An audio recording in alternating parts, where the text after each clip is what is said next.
Welcome to another edition of Pirate Talk. Chris Lovell here with the head coach of the Lubbock-Cooper Pirates, Chip Darden. And big week this week, homecoming and all that comes with that, but there's a big game to talk about last week, but we'll get to that as well.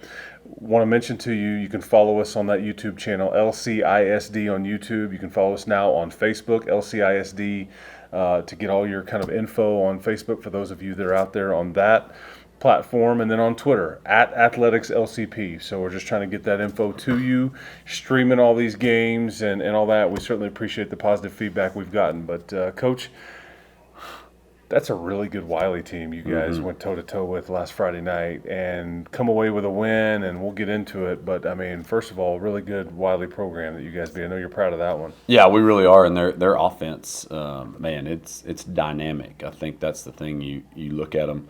Really good. I thought it was a really good challenge for our defense. We played, first two games. I don't know about one-dimensional, I wouldn't call them, but they were just more balanced. They had a really good running back with a big old line, and then maybe one of the best receivers we've faced in a while. I mean, we faced a few good ones. Friendship had a really good one, but kid could really run. They did some different things with him, so it was a challenge. I was proud of our guys. That's a big win there. They were 2-0. I think they had some momentum. Feel good about their team, and so I think anytime you get a road win, especially coming off of an emotional loss, I was proud of our guys. 33-28 was the ultimate result, and it was not easy. It wasn't really decided until the very end. I mean, I'll talk to you about him in a little while, but I thought it was interesting the last time you guys had the ball, and you're starting to churn out some yardage and everything like that, and I think you would score on that last drive before they would get the ball back, but Tyler Spruill ran out of bounds, and you were like, hey, we want the clock to keep going. But this is all a learning experience. That's what these non-district games are about. And you find yourself in a really nip-and-tuck game right there. Yeah, and I think that's a learning experience for all of us. We talk about that, but there's also a phrase that we have, just talking about it isn't going to make you better at it. You got to rep it. So either we've got to rep that better in practice, or we've got to get that game situation. So I think we're going to be better in that format. We call it 4-minute offense, where we're trying to run the clock out. I think we're going to be better in those situations. Main thing that I like there is we were able to move the chains. It wasn't a deal that we're getting into 3rd and 14 and having to figure out, well, do we want to try to throw it, or we were getting first downs running the ball. But I think the past 2 weeks have given us a whole lot of situations that are just going to be so big for us down the road. Being behind, having to come back, holding on to a lead, and getting your hands team out, recovering an onside kick, and just a whole bunch of stuff that you practice, but until you get into a game, you really don't know how well you're executing it and how good that unit is maybe, or your scheme. And so being in those situations, I think, is going to help us down the road and help us in district.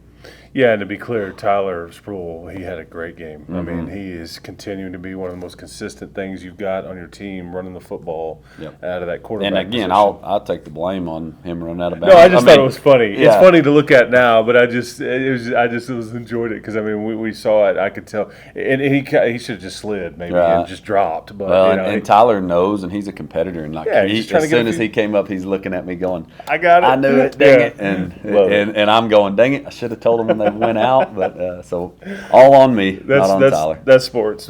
But he's playing really good quarterback right now. You guys are running for about 300 yards a game, give or take, and that's going to win a lot of football games. You eclipsed that by quite a bit this past week at, I think, 350. You indicated to me you thought that was maybe one of the best games that you've been coaching on the ground.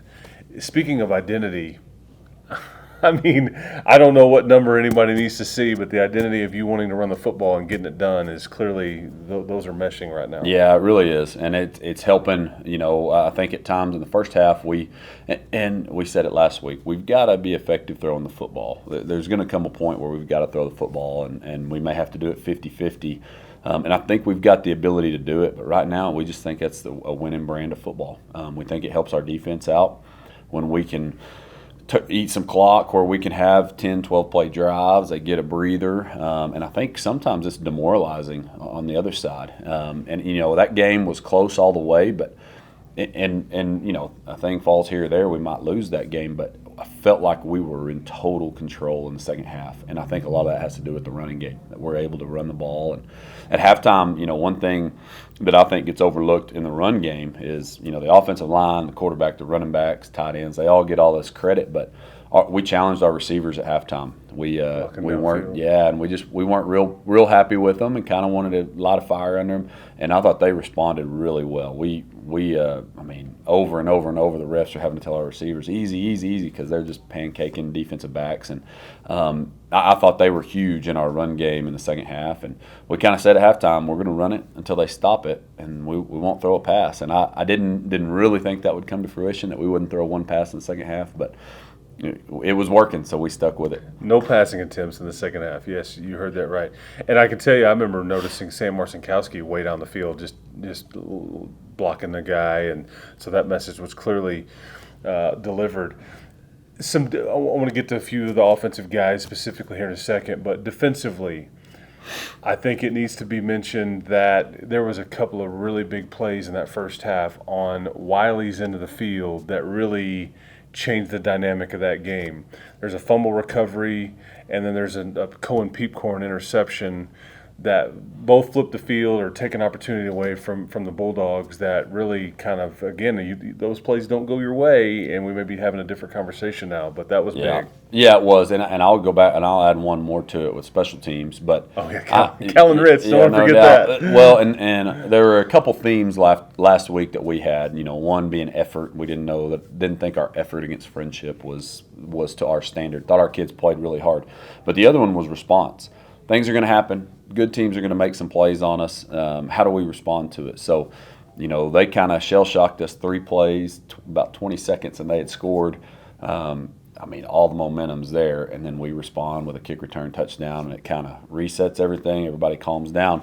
And then they drive it down again and kind of are moving the ball, get down in the red zone, and we come up with a turnover. I think our guys responded really well. But those 2 turnovers, to me, were the difference in the game. We give that game changer award out every week, and we gave it to Cohen on that pick. And I think you can see Cohen's a fast player for us, and you can see that number 8, how he ran him down. That just goes to tell you how good Wylie is and how good that receiver is. Regala, I think his name is. But proud of our defense, and I've said it over and over and over again that that's football right now, is creating some turnovers. We're not going to look at, they had 14 first downs. That's bad. We don't really care. We get some turnovers and we score more points than they do, then we're moving on, and I know that sounds fundamental, may sound kind of cliche, but that's it. So those 2 turnovers I thought were kind of the key to the game. Yeah, the game has certainly changed.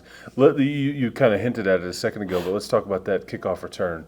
One of the most dynamic plays in football is the kickoff return for touchdown, because so many times you see it, flag dropped, whatever. I don't know if anybody touched him. But this was fun to watch, and it was early enough in the game to where you weren't real sure. Okay, we about because your offense would never got to come on the field, right? Because it's just like, okay, their offense got to come right back, but he's really fast, and he's just now coming back into what he was before he got hurt last year. Yeah, absolutely, and I think our return team obviously did a great job, because I don't know that he was touched, but had a little reverse fake that I think helped out. Yes. But it was funny. He got the ball. I want to say he fielded it at the 15, maybe. It was about an 85-yarder. He kind of comes our way, and I don't think he was to about the 25, and there was about 3 guys on the headset that said, he's gone. Like, you could just tell once he got to a point that I was the 4th one. I said the same thing. No I could see the angles. I'm like, it's not going to go well for me. Yeah, and there was one, and it might have been Cohen Peepcorn as well, but there was somebody that was trailing that got in the way of a guy that had a little bit of an angle. I don't know if he would have caught Cal or not, but the effort part that we talked about that goes unnoticed. Somebody on kick return, Cal gets his name in the paper, gets the stats for it, but there's 10 other guys that were playing really hard and doing their job. So fun when you get the reward like that. And he is somebody that is a multi-sport guy, and that he was a track stud as a freshman, and still is. But it's just pure speed on display right there. Yep. I mean, that's what that was. Take me through Tyler and what he's doing right now, because I wanted to make sure I noted that, because you almost now, or I don't know if we're taking it for granted, but he's putting up big time. I mean, triple digit in the yardage category every game now. And then the 2 games that he started, and he did so in the 1 half that he played in Dumas. But what are you seeing from him and his maturation there? Yeah, his confidence level is high right now. Like you just love it. You love seeing he's being a leader. I think those guys, the team is following him, and he's just positive. I don't know if you've ever been around Tyler a lot. He's always just been such a positive person, smiling. Always smiling. And his brother Tanner, same way. They're fun people to be around, and so.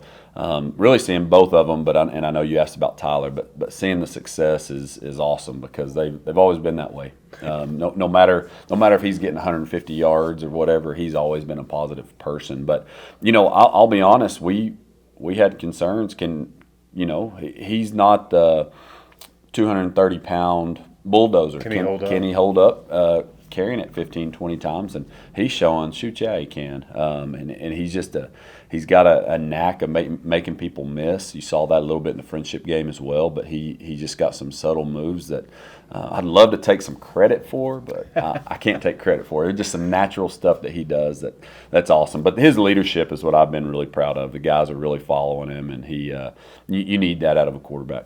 Yeah, and Tanner, his brother, that he clearly got the memo too of blocking, and I think he started the last game too. Yep. So I wanted to make sure we pointed that out. But yeah, I love being around positive people, especially when they're supportive, whether they're playing or not. Right. And I think Tyler has been on both sides, just like Bryce LeBlanc is doing right now. I think that's very important. You were without a key guy in this game, and I think it's worth mentioning. Okay, Cutter Douglas was a little bit under the weather, a bit dinged up, but Hudson Cross. Came in and played really good football next to Chris Carrillo at that linebacking group. Kind of take me through Hudson's game. Yeah, Hudson played really well. Thought he fit. We talk about fits a lot with our defense on how they fit the run. Thought he fit really well. Hudson can run, and that's the deal. He's not as big as Cutter or Chris. He's a little bit smaller, but he can really run. And so fun to see him have a game like that, and fun to – a situation like that makes us have a lot of confidence in someone like Hudson, and so was really proud of him. And then another one defensively, you may be about to ask this, I don't know, but Carson Bradshaw too. So Hudson had 17 tackles, I believe, which is just amazing in a game that, and Wylie had a lot of snaps, 70 or so snaps, but he had 17. Carson Bradshaw had 20. That just pretty impressive to have 20 and 17 tackles in a game. I don't know that we've had that in a while. And that's part of how the game has changed too, with everybody going tempo and speeding it up and just getting on the ball as soon as the play ends. There are more opportunities for a lot more plays, and this is why you need more players, because guys get tired and you need depth and all these different things. Okay, and now for number one. He didn't touch the ball much in the first half, and he comes out of the locker room, and it was the Austin Jackson show. Take me through, and I know how you feel about him, but he's really. I don't know if he's your starting running back, but we're starting to see kind of. I don't want to put too much praise on him here, but a star kind of emerging here, or a playmaker, or a go-to guy now. Yep. Yeah. Jackson is, and that first half was kind of a funny half, I think, for us offensively. I think we only snapped it around 20 times, and so it just was. It was hard for us to get into much of a rhythm, but we came out in the second half, and honestly, the plan was let's kind of see who's got the hot hand. And so, and I thought Caden Chambers was having a really good game as well. But then we ran one stretch play with Jackson, and man, it looked really good. And so let's go back to that one more time, and then it looked really good again. The fifth time and the sixth time. So we try to. There's times that I know probably watching on TV or sitting in the stands that there's a lot of plays we could call better, but we try to. Hey, if something's working. If it ain't broke, we ain't fixing it. Kiss theory. So, yeah, exactly. I know when I was a defensive coach, people would throw the fast screen on us and get 6 yards, and we'd stay in the same coverage because we said, offensive coordinator, he's not going to call that again. He's not going to keep doing it. But so we try to do it. Hey, if it's working, they're going to have to stop it before we change. And I thought Jackson did great. And he's got some highlight plays. He jumped over a kid and all this, but he's got some very subtle in and out that set up blocks that bring linebackers to the linemen that sometimes go unnoticed. So he's just got a natural – same thing. I'd love to take the credit for it, but he's got a little natural ability. was saying at the end of the first half with Tommy Wood, who I'm fortunate enough to call the games with, I bet something that, because I'm just going off of what I've never seen your play sheet. I have no idea what's written on there. I was going back off of our meetings with you last Thursday morning, and I remember I said, I bet he's going to say to himself, I need to figure out a way to get number one more touches, however that looks. Yep. But sure enough, y'all hand it to him, and then it's just we're off to the races. Yeah. But I mean, he put on a show. Tyler put on a show. That offensive line put on a show. Your guys at receiver put on a show, and it was just too much for Wylie to be able to handle with the run game. But it was a really fun game, and I think a rewarding win for you guys on the road. Yeah, it really was. Yeah. Any win. I mean, we're going to celebrate it. But yeah, that win on the road. And then one more that I want to point out that we had, and this is a defensive player, but I just thought it was perfect example of our week and what we were trying to do. But Tabork Richardson got our scout team player of the week. So Tabork kind of we challenged him a little bit last week after the friendship game. He played a whole bunch, and there were some things that we wanted to see him improve on. And he didn't play his first snap against Wylie until late second quarter, maybe Wiley's last drive. But he had a good. He came in on scout team on Tuesday and went really hard, gave the offense a good look. And then in turn, he had a really good game. And I think that was just a good example of, hey, he responded. There wasn't I'm just going to sit over here and mope because I'm not in the game. He was ready to roll when his number was called. He came in and played hard. And hopefully our whole team is doing that. But I was proud to see that at the board. Funny how that works. You practice really well. You play really well. Absolutely. Yeah, there's a direct correlation out there for all the young players up there. So Jackson Austin was the offensive MVP, Hudson Cross and Carson Bradshaw, defensive MVP, and special teams Cal Ritz. So we've kind of talked about those guys, and understandably so. Yep. So, yeah. I think it is cool that you do give scout team awards, because we've talked about that in these other editions of the show, but I just think those are guys behind the scenes. It's maybe not their time yet. However, they have a lot of impact on what goes on a Friday night too, in the middle of the week, to try to get some of those guys ready. Yeah, they do. Yeah. They do. It's huge for us, and I think that's something that has separated us the last few years, is the way our scout teams, the way our coaches run it, the way we do things, and it matters. A good scout team matters. Now we talk about, I don't know, just some other opponent, Witchita Falls Rider, which. Will this ever happen again, a team playing each other, the 9th time in less than a 4 calendar year? Yeah. Is that right? Yep. I mean, is it possible for that to happen again?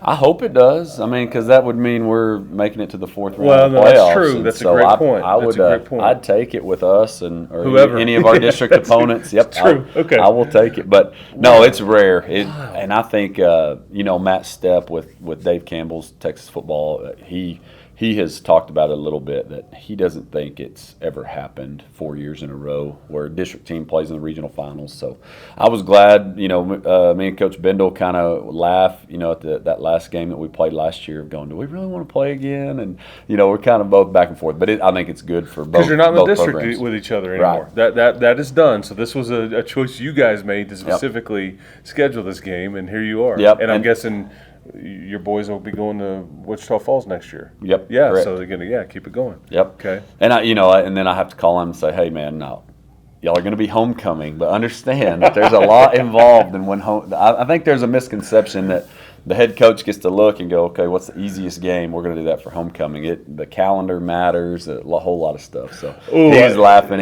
I said, you're not allowed to put anything on a bulletin board. You're not allowed to talk about it, but I'm sure they've been talking about it a lot this week. Yeah. No, that whatever you can to motivate your guys. Yeah. But this is you guys have been really good. That's well documented. But this is also a program that's been really good. They were 12-2 last year. Most of these games that we're talking about, these special ones, a lot of these have been in the playoffs, deciding who gets to advance or not. You've been fortunate enough to win 6 of the 8 matchups. You don't take any of those for granted. But this is just kind of a fun rivalry. There's no secrets here. Yeah, not at all. I mean, I think we came in Saturday morning and start watching the tape. Well, we can draw up our formations, and here's how they're going to line up, and they can do the same. Like that, we know each other, which I think that makes us both better. You've got to out-execute. You've got to outplay, and I think that makes it kind of fun.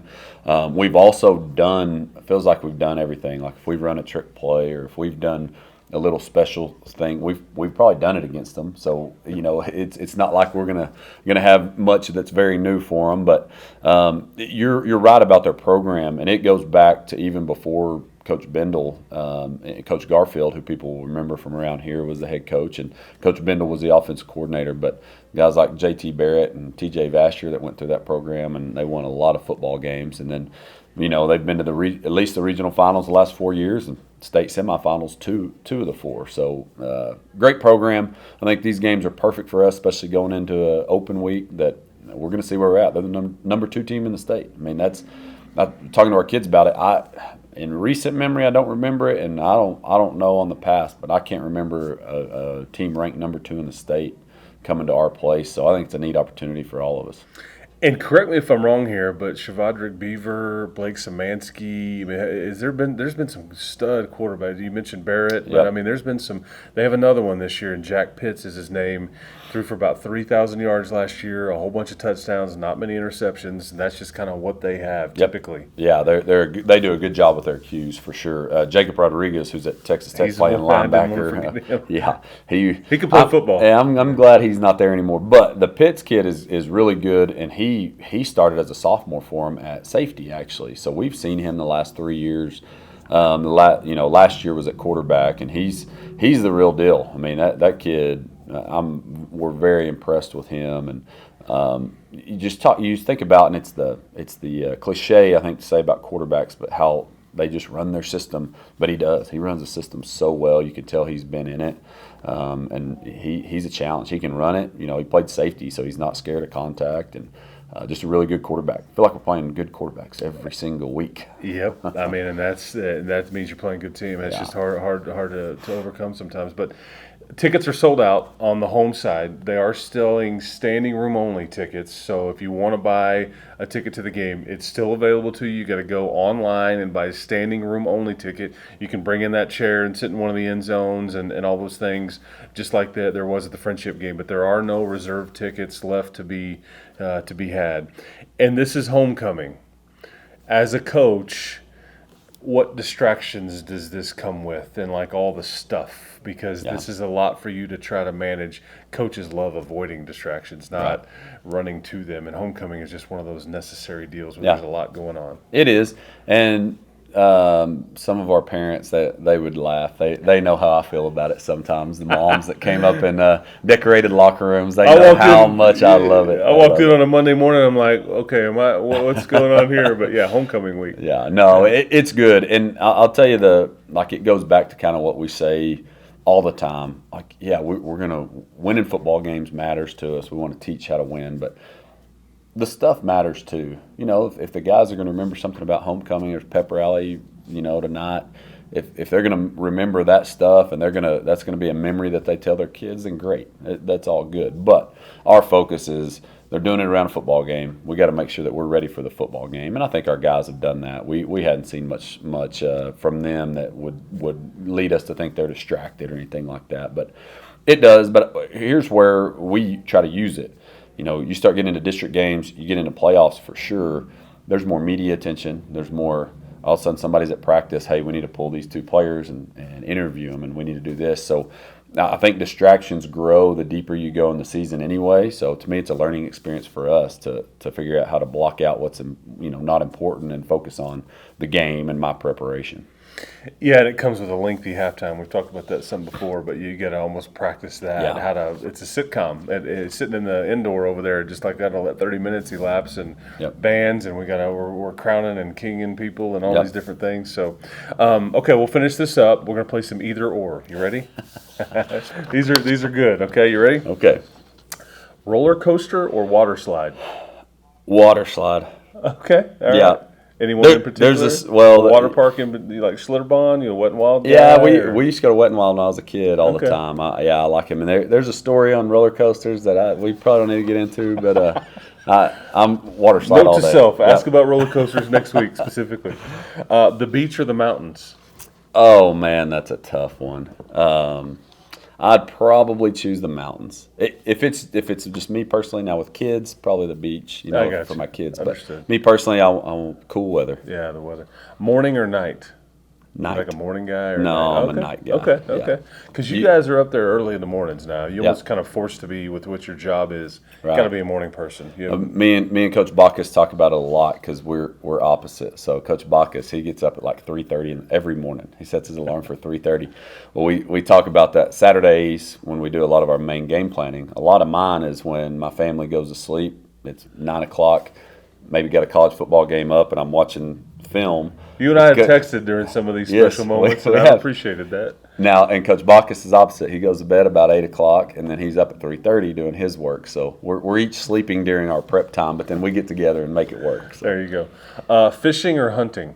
Fishing. Okay. I like both, but fishing 100%. Now, I'm not even good at it, but I like it.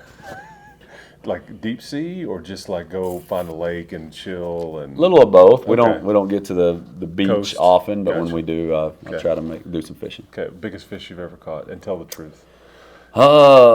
Shoot.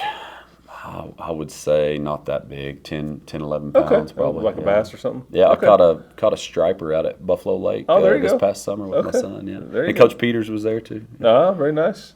World Series or Super Bowl, if you could go to one of them. Super Bowl. Super Bowl, okay. Yeah, y'all don't want to get me started on baseball. Okay, yeah. I love high school baseball. I'll watch Texas Tech, but I don't. Yeah, I can't remember last time I watched an MLB baseball game. There's too many of them. I don't disagree there. Way too But many. the Super Bowl, I would say, is a little overrated. I'd rather go to the college football championship playoff, and all yeah. of it. But Yeah, and the Super Bowl is really fun to sit home and watch and consume Yeah. because of all the commercial. I mean, all the stuff that gets Yep. it's a really fun. Okay, and the last one. This is the most important one: lemon or lime. lemon. I say lime. Anyway, inside joke. Thank you for joining us on this last edition of Pirate Talk. We may or may not be with you next week. It's a bye week next week. Coach and I will talk about that, but got some time to rest up after this one, Coach, and that district opener versus Coronado looms. Yep. So be looking forward to that. Two home games in a row and a week in between, but Yep. 2 home games that hopefully everybody can be out there for. We're going to need a big crowd. There you go. Thank you very much.